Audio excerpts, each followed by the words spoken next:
사무엘상 강의 26번째 강의를 시작하도록 하겠습니다.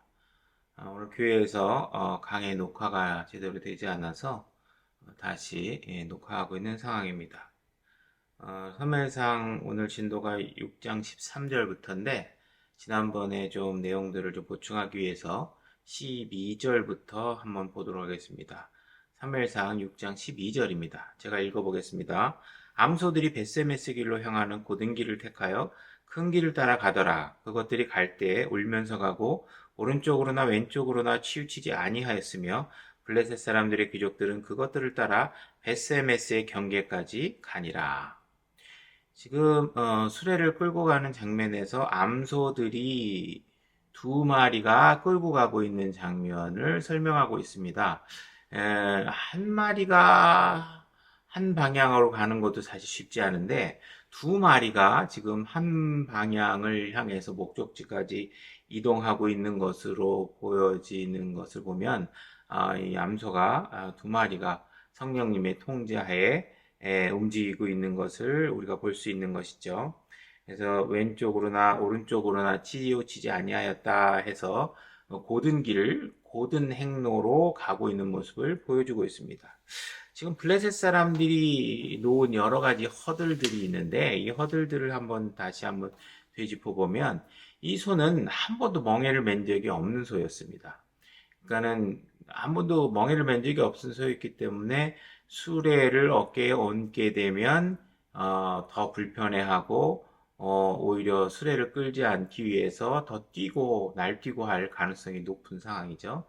근데 그런 것들이 다 통제되고 있는 상황입니다. 그 다음에 이 소는 새끼 송아지를 낳은 출산한 암소입니다. 그러니까 암소를 놔두고 어디로 간다는 것이 이 암소에게는 쉽지 않은 상황이죠, 본능적으로. 그 다음에 이 두 마리가 또 끌고 있으니 이 두 마리가 한 방향으로 통제되고 가고 있는 것 또한 놀라운 모습입니다. 그 다음에 이제 송아지와 암소를 분리해 놓은 상태에서 지금 이 암소가 다른 곳으로 이동시키고 또 이동해야 되는 상황이라 여러 가지 지금 아주 난제들을 만들어서 이 암소가 목적지까지 가기 굉장히 어려운 상황들을 만들어 놓고 있는 것이죠. 그래서 우리가 이 암소가 보여주는 모습을 통해서 우리가 오늘 신약 성도들이 취해야 될 신앙 자세를 우리가 영적으로 교훈을 얻을 수 있는데 우리의 신앙은 혼자 하는 게 아니라는 것입니다. 여러 형제 자매들이 함께 하고 있는 신앙이고 이 여러 사람들이 한 방향을 향해서 각자의 짐을 짊어지고 오직 예수 그리스도 한 분만을 향해서 우리가 살아가게 된다는 것이죠.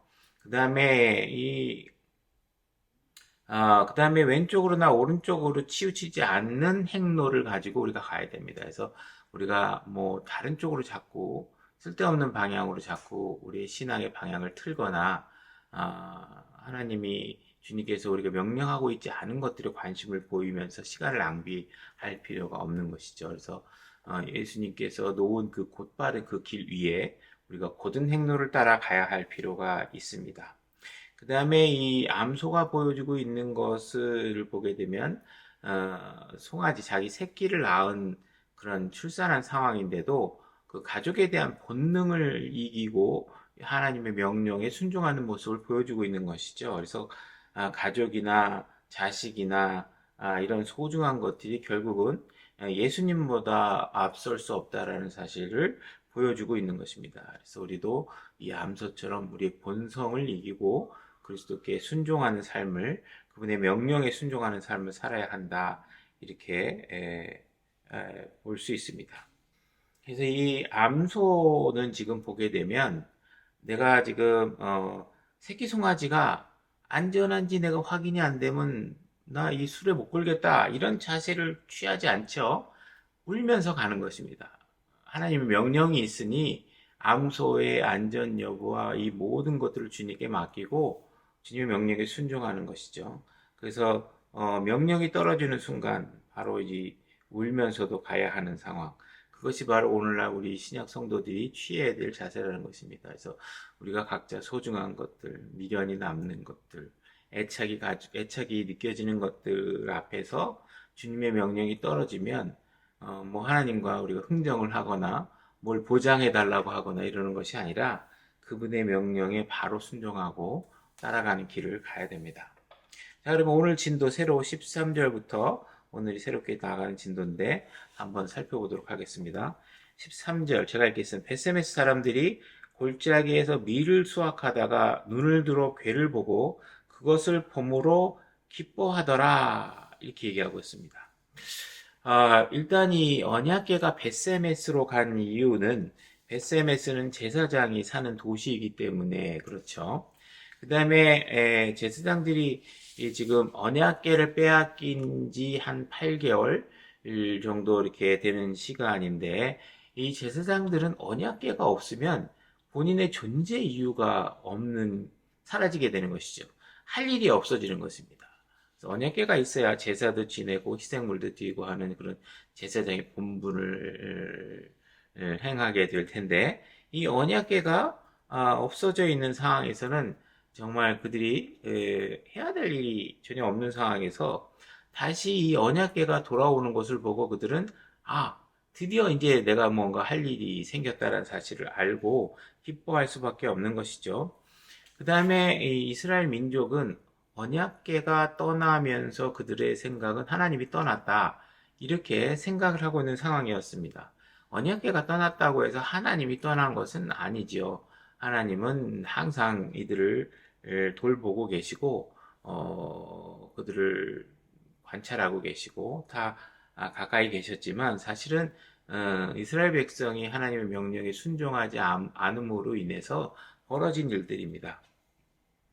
그래서 그들은 지금 하나님이 떠났다 이렇게 생각하고 있었는데 이 언약궤가 돌아옴으로 인해서 드디어 하나님께서 나의 자신들에게 다시 돌아왔다 하는 기쁨을 지금 느낄 수 있었을 것입니다.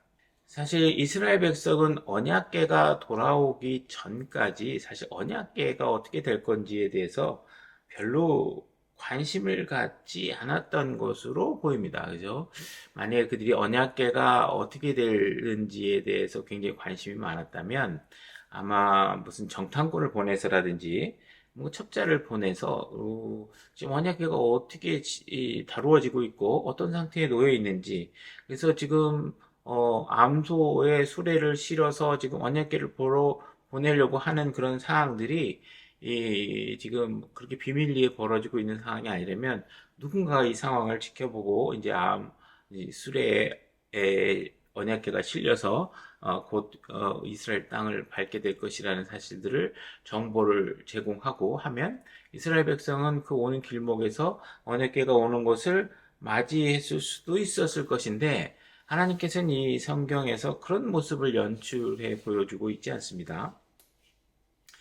이 언약궤라는 것은 우리가 걱정한다고 해서 잘 돌아오고 우리가 걱정하지 않는다고 해서 우리가 무관심하다고 해서 언약궤가 돌아와야 되는데 돌아오지 못하는 그런 상황이 일어날 수 있는 것은 아니죠. 이 모든 것은 다 하나님께서 통제하고 있는 상황이기 때문에 우리의 걱정과 근심이 언약궤의 회기를 결정짓거나 영향을 미치지는 않을 것입니다. 그래서 그분의 자녀이기만 하다면 하나님께서는 항상 그분의 자녀의 무능함과 상관없이 그 자녀들을 지키기 위해서 있어야 될 위치에 항상 계시는 분이시라는 사실을 우리가 알고 그분이 필요한 사람에게 찾아가서 그들을 돕는 분이시라는 것을 우리가 알 수 있게 됩니다. 그 다음에 밀을 수확하다가 언약궤가 돌아오는 장면을 묘사하고 있습니다. 언약궤가 돌아올 때 이스라엘 백성이 취하고 있는 모습은 뭐냐면 먼 산 바라보고 언약궤가 없어서 뭐 땅을 치고 딩가딩가 놀고 있고 언약궤가 언제 오는 거야 그러면서 시간을 낭비하고 있는 것이 아니라 밀을 수확하고 그들이 해야 할 일들을 하고 있다는 것입니다. 그래서 우리가 이런 모습들을 오늘날 영적으로 우리가 교훈을 얻어 본다면 우리가 예수 그리스도의 재림이나 그분이 다시 오시는 그 날을 기다리고 있는 우리의 모습도 아무것도 안 하고 그분이 오셔야 뭘 할 수 있는 것처럼 그분이 오실 때까지 뭔가 특별한 더 다른 일을 할 수 있는 것처럼 생각하는 것이 아니라 각자에게 주어진 일들을 열심히 하면서 그분이 오시는 때를 기다리고 있어야 한다는 모습을 우리에게 보여주는 모습이라고도 볼 수 있습니다. 그래서 언제 올지는 우리는 알 수 없지만 그분이 때에 맞춰서 오실 테니 우리는 열심히 자신의 일을 하면서 그것을 기다리고 있는 것이죠. 그래서 마귀는 항상 게으른 사람을 찾아와서 그들을 유혹하고 시험하는 그런 모습을 보여주고 있는 반면에 하나님은 일하는 사람에게 찾아와서 은혜와 축복으로 그들을 돌보시는 장면을 보게 됩니다. 그래서 이런 사례들을 성경에서 우리가 몇 군데를 한번 찾아보면, 한두 군데 찾아보면, 예수님께서 탄생하시는 장면에 예수 그리스도의 탄생에 대한 소식을 제일 먼저 접한 사람이 누구인지 우리가 한번 살펴볼 필요가 있습니다. 누가복음 2장 7절인데요. 제가 한번 읽겠습니다. 그녀가 자기의 맏아들을 낳아 포대기로 싸서 그 위에 뉘었으니 이는 여관에 그들을 위한 방이 없었기 때문이더라. 바로 그 지역에서 목자들이 들에 거하며 밤에 자기 양떼를 지키더라. 자, 목자들이 밤에 양떼를 지키고 자기 일을 하고 있는 상황에 있죠. 보라, 주의 천사가 그들에게 임하여 주의 영광이 그들 주위를 두루 비추매 그들이 심히 두려워하더라. 천사가 그들에게 이르되 두려워하지 말라. 보라, 내가 온 백성에게 미칠 큰 기쁨의 좋은 소식을 너희에게 가져왔노라. 이 날 다윗의 도시에 너희를 위해 구원자 곧 그리스도 주께서 태어나셨느니라. 이것이 너희에게 표적이 되리니 곧 너희가 포대기에 쌓여 구유에 누인 아기를 보리라 하매 갑자기 하늘의 군대의 무리가 그 천사와 함께하며 하나님을 찬양하여 이르되 가장 높은 곳에서는 하나님의 영광이요 땅에서는 평화와 사람들을 향한 선하신 뜻이로다 하니라. 예수 그리스도의 이런 탄생의 기쁜 소식이 가장 먼저 전달된 대상은 바로 양을 치고 있던 목자에게 전달된 것입니다. 그래서 하나님의 복된 소식들이 게으른 사람에게 전달되는 것이 아니라 부지런하게 자기 일을 하고 있고 자기에게 맡겨진 양을 돌보는 일에 열심인 사람들에게 전달되고 있는 모습을 볼 수 있습니다. 그 다음에 사무엘이 다윗이라는 사람에게 왕의 기름을 붓기 위해 이새의 집에 찾아갔을 때 다윗을 발견하는 장면에서 우리가 하나님의 어떤 그런 특별한 의미를 부여하고 있는 것을 볼 수 있는데 사무엘상 16장 11절입니다.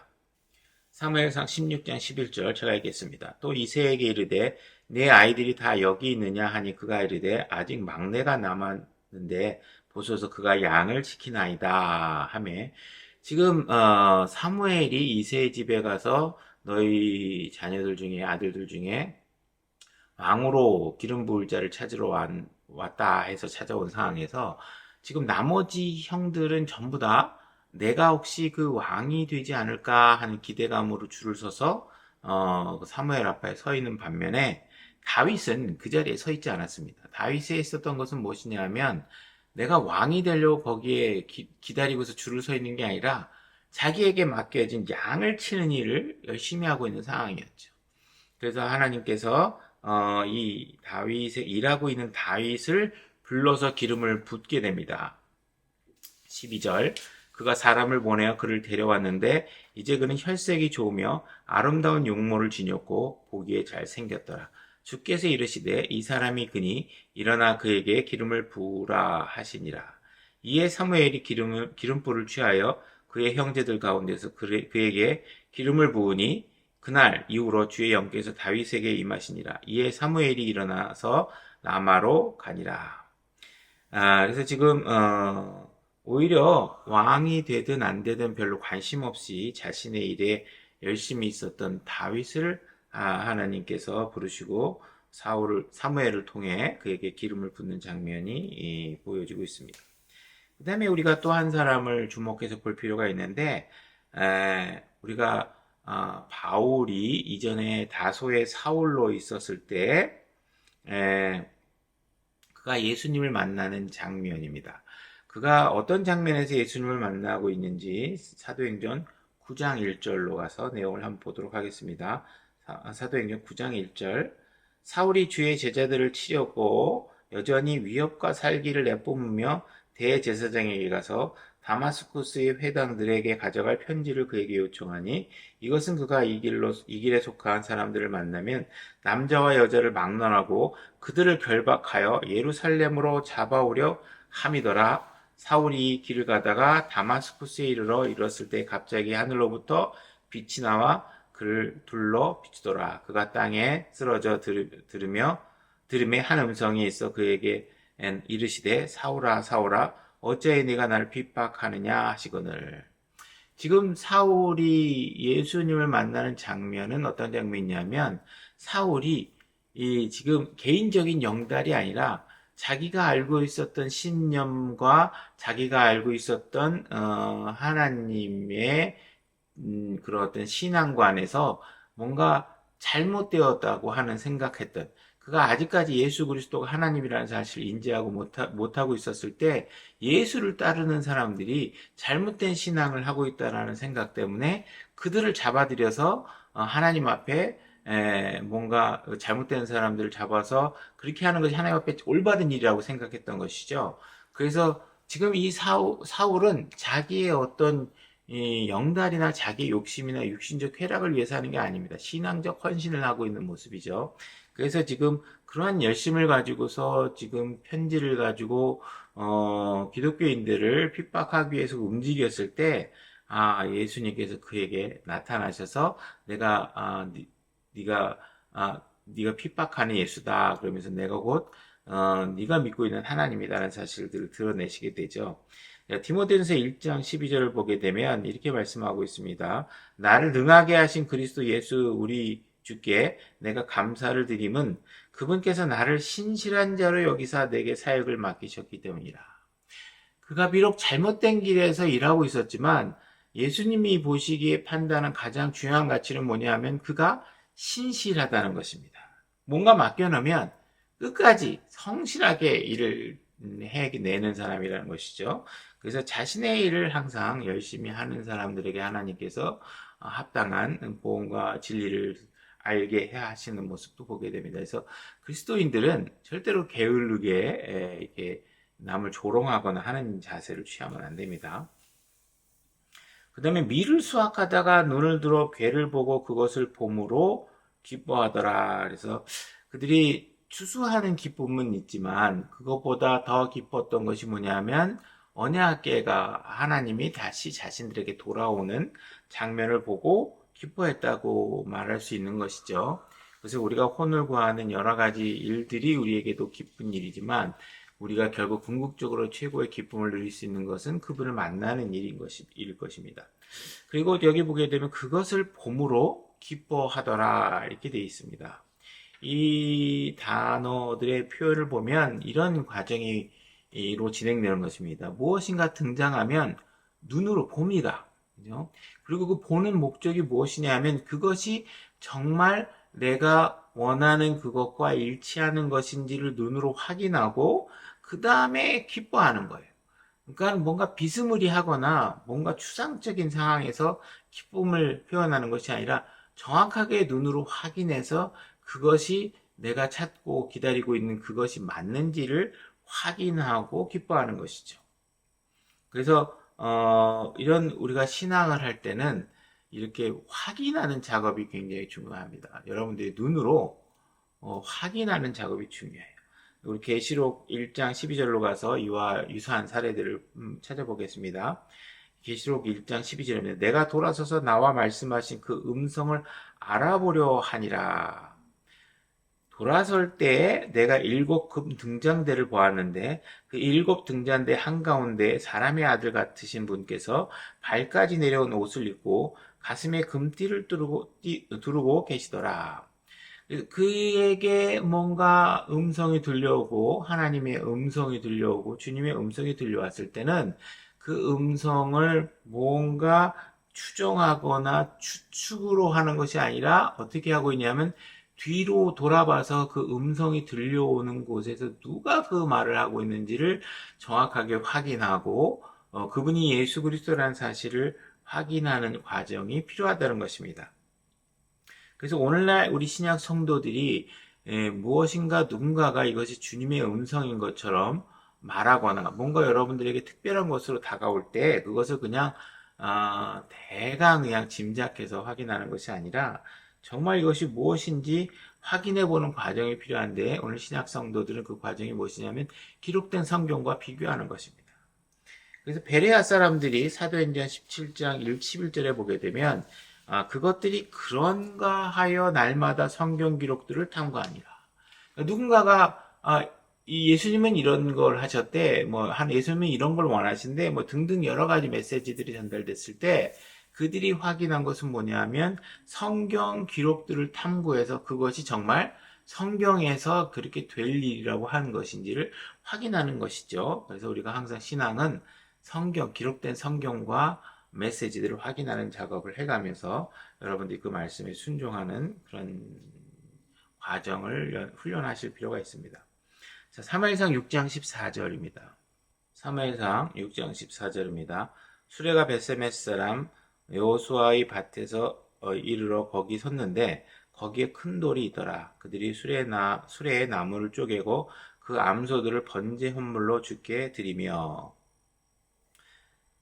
지금 여기서 여호수아의 밭에 이르렀다고 했는데 이 여호수아가 여호수아기의 주인공인 그 여호수아인지를 정확히 우리가 알 수는 없지만 언약궤가 지금 돌아오는 이 장면이 여호수아서에서 언약궤가 요르단강을 가르고 건너가는 역사적 그런 어떤 내용과 같이 우리가 비교해 봤을 때 충분히 그 당시에 여호수아와 연관 있는 그런 명칭이 아닐까 하고 우리가 추정해 볼 수 있습니다.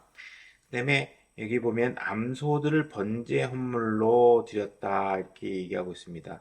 사실 번제 헌물들은 숫소나 숫양, 염소를 드리도록 되어 있습니다. 레위기 1장 3절 보게 되면 만일 그의 헌물이 소떼의 태우는 희생물이면 그는 흠없는 수컷으로 드리되 이렇게 되어 있고 레위기 1장 10절에 보게 되면 만일 그의 헌물이 곧 양이나 염소 떼에서 취한 태우는 희생물이면 흠없는 수컷으로 가져다가 이렇게 얘기하고 있습니다. 그래서 하나님께서는 수컷을 사용해서 번제 헌물을 드리도록 명령해 놓고 있기 때문에 사실은 이 암소로 드리면 안 되는 게 맞습니다. 근데 제가 이제 다른 주석서들을 보게 되면 암소지만 하나님은 기쁘게 받아들일 것이다. 왜냐하면 그 과정에서 암소가 언약궤를 다시 이스라엘 땅으로 가지고 오는 데 있어서 수고한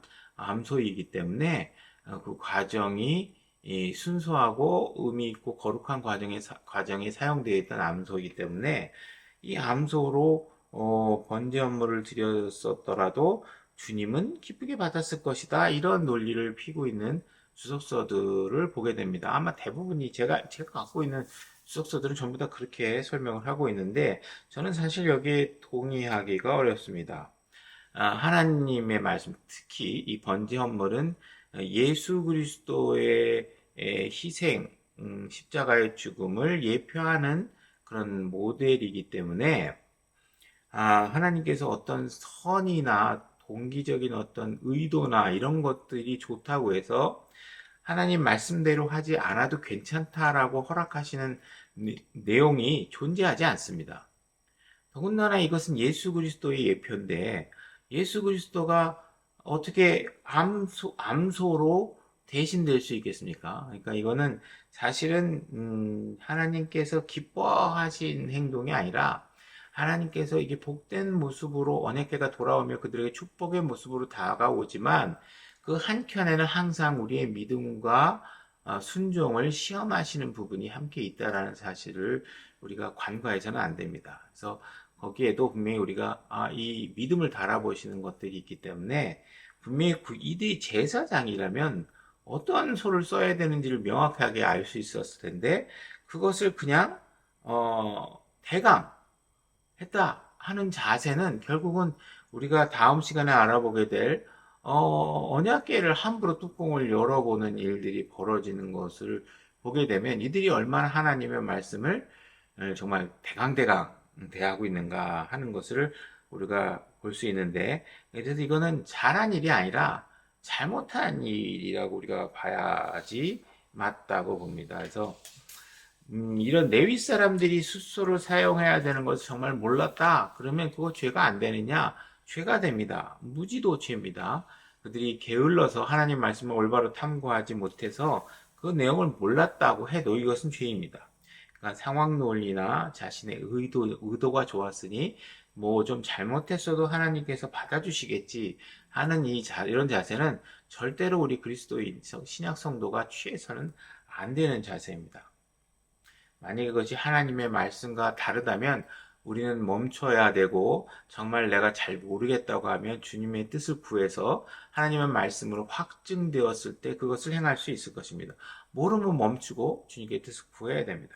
함부로 우리의 방식대로 어떤 상황들을 메꿔 나가서는 안 되는 것이죠. 그 다음에 신명기 33장 10절을 보게 되면 그들이 주의 판단의 법도를 야곱에게 가르치고 주의 법률을 이스라엘에게 가르치시며 되어 있습니다. 그래서 하나님께서는 이스라엘 백성들에게 내가 알려준 판단의 법도들을 너희 백성들과 후손들에게 열심히 가르쳐라. 그래야 그런 방법들을 틀리지 않게 할 수 있으니까 그렇겠죠. 그래서 이들이 이런 하나님의 말씀에 순종하지 않은 부분을 우리가 임의로 하나님께서 기쁘게 받았을 것이다. 이렇게 마음속으로 추정해서는 안 됩니다. 사무엘상 6장 15절입니다. 레위 사람들은 주의 궤와 그 궤와 함께 있던 금 보물이 담긴 상자를 내려다가 그 큰 돌 위에 두매 바로 그날에 벳세메 사람들이 주께 번제 헌물을 드리고 희생물을 희생시켜 드리니라. 여기 보면 큰 돌 위에 언약궤를 놓고 번제 헌물을 드리는 장면이 나오는데 이것은 성경적으로 나름대로 타당한 근거가 있다고 볼 수 있습니다. 출애굽기 20장 25절을 보게 되면 내가 내게 돌로 제단을 만들고자 하거든 다듬은 돌로 그것을 쌓지 말라. 내가 돌 위에 내 연장을 들면 그것을 이미 더럽혔느니라. 하나님께서 제사를 드리는 그 제단을 쌓을 때는 돌이나 망치나 정 같은 걸로 인간의 손을 대서 다듬은 돌을 사용하지 못하게 하고 있습니다. 그래서 이 언약궤를 드리는 그 제단으로 사용된 돌이 아마 이 큰 돌은 아마 자연석의 돌일 것이고 그 돌 위에서 번제 헌물을 드린 것은 나름대로 성경적 근거가 있다 이렇게 볼 수 있습니다. 그 다음에 여기 번제 헌물을 드렸습니다. 그리고 나서 또 한 가지 다른 희생물을 드리는데 희생물을 희생시켜 드리느냐. 그러니까 번제 헌물과 추가적으로 다른 희생물을 드리는 장면이 나오죠. 그래서 우리가 주로 이제 번제 헌물과 함께 드리는 것은 화평 헌물일 경우가 많다고 볼 수 있습니다. 그래서 우리가 5가지 그 헌물을 우리가 지난번에 한번 배웠는데 번제 헌물, 2번째 음식 헌물, 3번째 화평 헌물, 4번째 죄 헌물, 5번째 범법 헌물 이렇게 있는데 이 번제 헌물을 드리게 될 때는 화평 헌물을 드리는 경우가 많다. 그래서 이거는 자원하는 마음으로 자기가 하나님과 관계를 더 좋게 하기 위해서 때로는 자기의 어떤 개인적인 어떤 그 결단을 보여주기 위해서 하는 희생 헌물이기 때문에 화평 헌물이라고 우리가 추정해 볼 수 있다 이렇게 얘기할 수 있습니다. 그 다음에 사무엘상 6장 16절 블레셋 사람들의 5 귀족이 그것을 보고 바로 그날에 에그론으로 돌아갔더라. 그래서 블레셋 사람들이 5 귀족들이 그것을 보고 바로 그날에 에그론으로 돌아갔더라. 분명히 이들은 2마리의 암소에게 여러 가지 장애와 허들을 놓고 과연 이것이 우연히 일어난 일이야라고 결과로 도출해내기 위해서 많은 편중된 잘못된 허들을 만들어 놨는데, 사실은 하나님의 성령님의 절대적인 통제하에 정말 곧바로 정말 놀라운 일들이 벌어져서 목적지까지 흐트러짐 없이 도달하고 있는 모습을 보고서 사실 그들이 돌아가서 그들의 본 것을 전했을 것입니다. 근데 문제는 뭐냐면 그들이 놀라운 하나님의 능력을 보고도 돌이키지 못하고 있다는 것이죠. 그래서 사실 하나님의 말씀을 대하는 자세가 말씀에 승복하지 못할 때 뭔가 더 놀라운 기적을 보면 하나님을 더 잘 믿을 것이다 라고 하는 것은 우리의 잘못된 상식일 뿐이지, 절대로 성경은 그런 일은 일어나지 않는다고 말씀해 주고 있는 것이죠. 그래서 우리가 그런 놀라운 기적들을 봤으면, 정상적이라면 사실 우리는 곧바로 우리의 행위를, 과거의 잘못된 행위들을 벗어버리고 하나님을 섬기고 하나님께 영광을 돌리는 일로 우리의 자세를 바로 바꿔야 되는데, 이 블레셋 사람들이 그렇게 못하고 있는 것이죠. 우리가 시편 119편 59절을 한번 보겠습니다. 내가 나의 길들을 생각하고 주의 증언들을 향해 내 발을 돌려 싸우며 신속히 움직여 주의 명령들을 지키려고 지체하지 아니하였나이다. 그래서 만약에 주의 증언을 통해서 내 마음에 회심이 일어나면 그 일은 바로 즉각적으로 이루어지는 것이고, 즉각적으로 발을 돌리게 되고, 즉각적으로 명령에 순종하는 일들이 벌어지게 되는, 지체하는 일이 없어야 되는 것이죠. 그것이 올바른 회개에 해당하는 것입니다. 근데 결국은 그런 것들은 마음의 결정인데, 그거는 자기 스스로의 결정을 내려야 되는 것이죠. 누가 대신 도와줄 수 없는 것이죠. 신명기 11장 28절을 보게 되면, 너희가 만일 내가 이날 너희에게 명령하는 길에서 돌이켜 떠나 주 너희 하나님의 명령들에 순종하지 아니하고 너희가 알지 못하던 다른 신들을 따라가면 저주를 받으리라. 그래서 하나님께서는 분명히 진리로 우리에게 말씀해 주고 계십니다. 나를 따르지 않고 잘못된 우상을 쫓아가게 되면, 다른 신들을 쫓아가게 되면 저주를 받을 것이다, 이렇게 명령하고 있습니다. 그날에 에그론으로 돌아갔더라. 에그론으로 돌아가서 이들은 여전히 다곤신을 섬기는 일을 하고 있는 것이죠.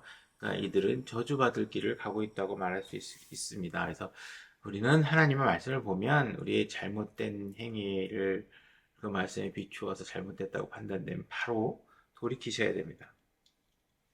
그다음에 사무엘상 6장 17절, 블레셋 사람들이 주께 범법 헌물로 돌려드린 금 종기들은 이러하니 곧 아스돗을 위하여 하나요, 가자를 위하여 하나요, 아스글론을 위하여 하나요, 가드를 위하여 하나요, 에그론을 위하여 하나이며, 금지들은 성벽을 두른 도시들과 시골 마을들, 곧 다섯 귀족들에게 속한 블레셋 사람들의 모든 도시, 즉 그들이 주의 궤를 올려놓은 아벨의 큰 돌에 이르기까지의 도시들을 수와 같았더라. 그 돌이 베세메스 사람 여호수아의 밭에 이날까지 남아 있느니라.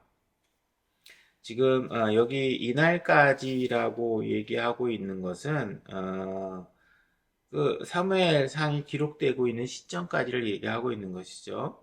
그래서 지금 이 말씀들은 블레셋 땅에 임했던 그런 재앙들이 어떤 것이고, 그 재앙의 문제들을 해결하기 위해서 블레셋 사람들이 지금 어떠한 방법과 자세들로 그 문제를 해결하려고 하고 있는지를 상기시켜 주는 것입니다. 이들은 그래서 이렇게 하면 병이 나을까 하고 이제 보내기도 했고, 하나님의 형벌을 가볍게 하지 않을까 하면서 자기 육신적인 어떤 고통만을 제거하려고 하고 있는 것이지, 그들이 참 하나님 앞에 승복하고 돌아가지 못하고 있다는 부분들은 참으로 안타까운 일인 것입니다. 그래서 이와 같이 큰 돌, 그 다음에 이런 성경에서 나오고 있는 여러 가지 상징물들은 굉장히 그 한시적인 목적만을 위해서 사용되고 있는 것을 보게 됩니다. 사실 여기서 궁금한 것은 또 한 가지, 이 금 종기, 금 형상들을, 금덩어리들을 이 블레셋 사람들이 지금 이스라엘 땅에 보내왔는데, 과연 이 종기와 이 형상들은 어떻게 사용되었는지가 좀 성경에 나오지 않고 있습니다. 그래서 이런 부분들은 좀 궁금한 부분이라고 생각이 듭니다. 그다음에 지금 언약궤가 베세메스에 도착한 이유는 사실 원래 언약궤는 우리가 이 사무엘서를 시작하면서 그 위치가 어디 있었냐면 실로라는 땅에 있었죠. 그래서 근데 엘리 제사장의 그런 어떤 타락한 모습과 더불어서 결국은 실로의 제단이 폐하게 됩니다. 그래서 일단 그곳이 하나님께 더 이상 그걸 사용하지 않고자 했었기 때문에 지금은 이제 임시적이지만 베세메스 지역에 지금 도착해서 제사장들이 관리하도록 하고 있는 것이고, 그 다음에 이제 결국은 나중에 그 베세메스에서 가까운 유다 지파에 속한 시온 땅, 즉 예루살렘 성전이 세워지면서 그곳으로 언약궤가 옮겨지게 됩니다. 우리가 그 내용을 시편에서 좀 찾아볼 수 있는데 시편 78편 67절 또 그분께서 요셉의 장막을 거절하시며 그래서 에브라임 지파가 요셉의 지분입니다. 요셉의 아들에 해당하는 그 지파에 해당하는 그 실로 땅이 에브라임 지파 안에 있었고 그래서 요셉의 장막을 거절하시며 에브라임 지파를 택하지 아니하시고 오직 유다 지파 곧 친히 사랑하신 시온산을 택하사 자신의 성소를 높은 궁궐들 같이 지으시되 친히 영원토록 굳게 세우신 땅같이 지으셨도다. 그래서 지금 언약궤는 이제 다윗 시 이후에 예루살렘에 이제 성전이 세워지는 그래서 지금 언약궤가 나중에 예루살렘으로 옮겨지기 이전에 임시적으로 베세메스라는 땅에 도착해 있는 상황까지 우리가 봤습니다. 그래서 오늘은 여기까지 살펴보고 다음 19절부터는 다음 사무엘상 강의 시간에 우리가 또한 살펴보도록 하겠습니다. 수고하셨습니다. 오늘 성경 공부는 여기까지 하도록 하겠습니다.